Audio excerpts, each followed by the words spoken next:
Have you ever felt, professionally stagnant? Like you're putting in all this work, you've got the skills, but you just can't seem to find that next stepping stone?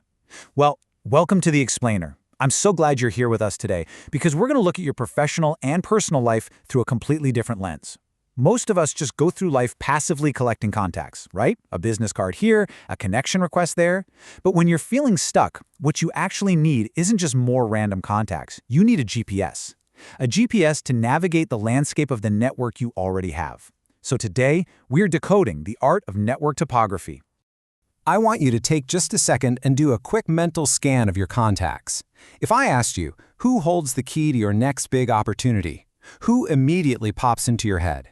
Is it your boss, maybe your best friend, or a mentor you talk to every week? Well, hold on to that thought, because by the end of this explainer, you're going to realize that the real answer is actually highly counterintuitive. The person who can actually open that next major door for you is probably hiding in plain sight, just outside your immediate field of vision. All right, Section 1, the Network GPS. Okay, let's dive into this. To actually find these hidden opportunities, we've got to stop looking at our relationships as just a random assortment of names in our phones. Our social circles actually have a highly tangible, mappable structure. Think of it less like an old-school Rolodex and way more like a geographic landscape. And this brings us to a super fascinating concept, network topography. Literally, it's the practice of visually mapping your professional and personal connections so you can actually understand the social structure around you. Instead of just passively collecting contacts and kind of hoping for the best, network topography turns your social world into a landscape you can actively navigate. When you map it out, you stop seeing just isolated individuals and you start seeing pathways, bridges, and, sometimes dead ends. Basically, you become the cartographer of your own career. And when we look at the architecture of highly successful people, their maps share three very specific traits. A genuinely good network is open, it's diverse, and it's deep. So an open network means it's not just a closed loop where literally everyone knows everyone else. A diverse network spans across different industries, age groups, and backgrounds. It definitely shouldn't just look like a mirror of yourself. And a deep network means there's actual trust and mutual understanding there, not just surface-level recognition.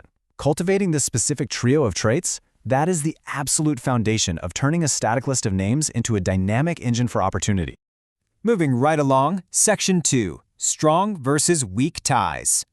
Now we're moving into what I honestly consider a massive paradigm shift.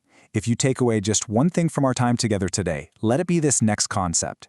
It challenges basically everything we intuitively assume about who helps us succeed by splitting our relationships into two distinct camps. Over on the left, we've got our strong ties. These are your family, your closest friends, your real inner circle. These people are your bedrock, right? They offer incredible emotional stability and support. They absolutely have your back when things get tough. But let's shift gears over to the right side, your weak ties. These are your acquaintances. The people you chat with at a conference maybe once a year or a former coworker you grab coffee with every now and then. These ties move fast. They're incredibly dynamic. And because they travel in totally different circles than you do, they hold the key to completely diverse opportunities and highly specialized knowledge that your inner circle simply does not have access to. And here is the absolute game changer. Weak ties can actually be more useful for professional advancement than close friends or family. No way, right? But think about it. Why is that? Well, because your strong ties generally know all the exact same people you know. You guys see the same job postings, you hear the exact same industry gossip. Your weak ties, however, they are bridges to completely new networks. They're the ones sitting in rooms you aren't in, listening to conversations you aren't privy to. So for professional advancement, your acquaintances are unbelievably powerful because they act as conduits to brand new, diverse information. Let's ground this in reality for a second. I want you to picture a specific scenario in your own life right now. Think of a friend who knows someone in a completely different industry. Like maybe your friend is in marketing, but they play tennis with someone who works in green energy, or maybe supply chain logistics. If you're trying to pivot your career, your best friend is fantastic for emotional support. But that tennis partner, that weak tie, they can tell you exactly which companies are quietly hiring, what skills are suddenly in demand, and basically open doors to information you would never otherwise get. That, right there, is the magic of the weak tie at work. And this brilliantly illustrates our next point. Section 3, the network heat map. We know we need an open, diverse network, and we now know weak ties are our secret weapons. But how do we actually organize this in the real world? Well, let's look at the practical application. Enter the network heat map. This is the ultimate tool to pinpoint the unique value that everyone brings to your broader social structure. A heat map basically takes all that abstract theory about topography and weak ties, and it forces you to categorize your contacts. You're mapping them out by two absolutely critical metrics: their relationship depth to you and their specific areas of expertise. And suddenly, that invisible web of your social life becomes visible, actionable, searchable data. Let's walk through exactly what this looks like. And the best part is, you can literally build this in a spreadsheet today. First off, you've got the name column. Simple enough. Next is relationship category. Basically, where do you know them from? Is it from school, a running club, an old job?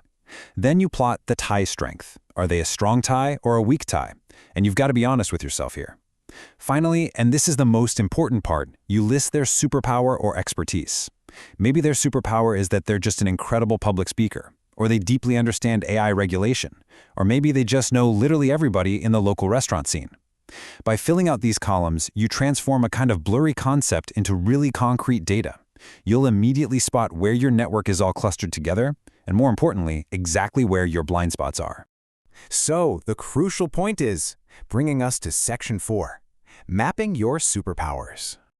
Understanding the theory behind network topography is great, but taking action is what actually moves the needle in your career. It is time to start mapping. Derived directly from our sources, here is your exact three-step action plan to begin mapping your own personal landscape today. Step 1. Draw your network. Just sit down with a blank piece of paper or open up a spreadsheet and do a massive brain dump of the people you interact with. Step 2. Categorize those connections. Tag them as family, school, professional, or hobby-based, and explicitly mark them as either strong or weak ties. And finally, Step 3. Note their superpowers. What's the unique value, skill, or knowledge that each specific person possesses? When you finish this exercise, you're not just going to have a list of names. You'll have a highly personalized, strategic map of diverse opportunities and specialized knowledge that is totally ready to be navigated. So, let's bring this all back to where we started. Now that you understand the incredibly hidden power of your weak ties, and you actually have the blueprint to build your own heat map, I'm going to ask you again. Who in your periphery might hold the key to your next big break?